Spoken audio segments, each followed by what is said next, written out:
Du besoin naît l'invention. Aujourd'hui, la poterie.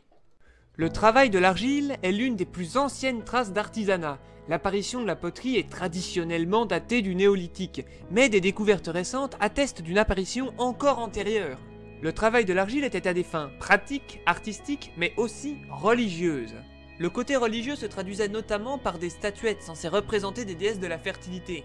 Fertilité représentée par les attributs féminins hypertrophiés qu'elle possédait. Symbolisme évoluant avec les autres déesses d'autres civilisations, jusqu'à en arriver à des déesses possédant plusieurs rangées de seins. Mais qui sait à ce propos? Peut-être que ce personnage de Total Recall était en fait un clin d'œil aux déesses de fertilité néolithique et... Non, c'est débile. Bref, les plus anciens objets de terre cuite retrouvés sont en effet des statues datant d'environ 40 000 à 20 000 ans avant notre ère. Le début du travail artisanal de l'argile, quant à lui, fut longtemps daté de 8 000 avant Jésus-Christ, grâce à des preuves retrouvées en Afrique subsaharienne et en Asie mineure. Mais les découvertes plus récentes au Japon et en Russie font remonter ce savoir-faire plus tôt, en 12 000 avant Jésus-Christ. Il s'agit de fragments de bols certifiés au carbone 14. Tout ceci est dû au réchauffement climatique et à la sédentarisation des populations. La poterie s'est développée et a pris une place importante dans la vie quotidienne des hommes. En effet, c'est à ce moment-là qu'on s'est mis à l'utiliser pour la cuisson et la conservation des aliments. Vers 3500 ans avant notre ère, au moment où la poterie semble faire son apparition en Amérique précolombienne, enfin avant l'arrivée de Christophe Colomb quoi, la poterie vivra une véritable révolution grâce à l'arrivée d'une autre invention, la roue. En effet, cette invention permettra de créer le tour de potier, ce qui permit de contribuer à accélérer le perfectionnement de la poterie. Ou pas. Désormais, les hommes peuvent façonner des objets plus facilement, plus rapidement et avec plus de précision.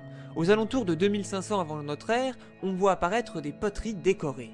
Pour la petite histoire, les poteries grecques tellement prisées pour leur valeur artistique aujourd'hui n'influençaient pas du tout leur prix à l'époque. Ce n'était qu'un petit embellissement, rien de plus.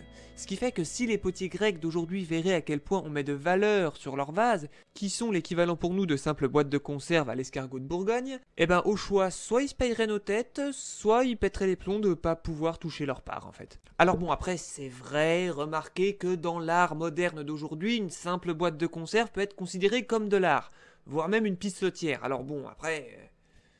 Le côté utilitaire de la poterie a cependant atteint ses limites, à l'époque antique avec les fameuses amphores, empilées avec beaucoup de soin dans les cales des cargos antiques pour transporter notamment du vin. Le seul problème étant que si une seule amphore venait à se casser dans la cale, elle entraînait les autres, déséquilibrant le navire et entraînant son naufrage.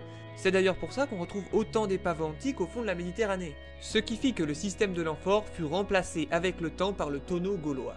Bien, c'est sur ce que se termine cet épisode sur la poterie. Il ne me reste plus qu'à vous dire à une prochaine fois si vous le voulez bien pour une prochaine invention.